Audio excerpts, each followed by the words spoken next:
Почти каждый год в период обильных дождей река Адзапш поднимается и подтапливает улицы Железнодорожная, Бегуа, Титова и далее район Маяка. Реку не очищали от мусора много лет.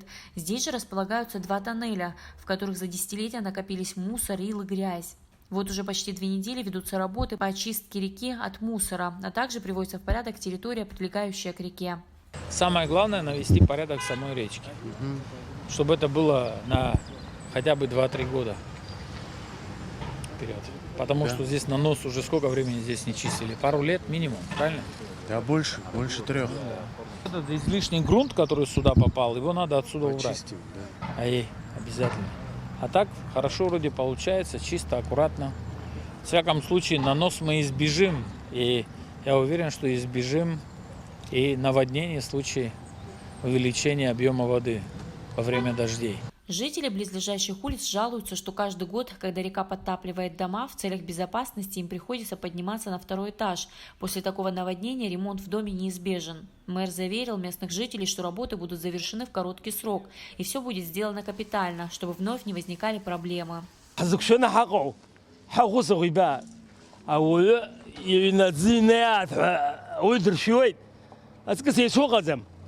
Араги, ауско, ахсот, загизги, ишо, они отрубако. Основная проблема, по мнению специалистов, это 2 тоннеля, протяженность которых составляет 225 метров. Работники коммунальных служб почистили около 400 метров тоннеля вручную. На данный момент работает спецтехника. Сейчас вот это осталось порядка около 60 метров. С 2 сторон 11 человек чистят, они выносят то, что вот набирают, выносят сюда, выбрасывают. И потом отсюда мы... Я смотрю, этот полноценно уже работает, этот тоннель, вы его почистили. Мэр отметил, что нужно увеличить русло реки, чтобы избежать дальнейшего подтопления территории. Нам надо увеличить поток воды для того, чтобы не было разлива его в дома, в эти самые. Да?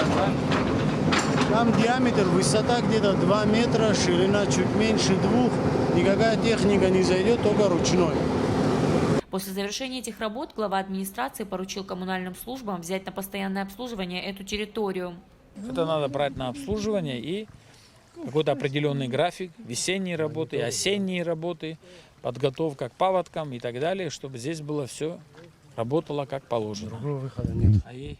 Иначе мы людям уже сколько раз проблему создавали, сколько раз мы и государство выплачивало компенсации на тот момент, когда затапливали людей. Поэтому это можно сделать силами администрации. Я думаю, мы выдержим эти работы.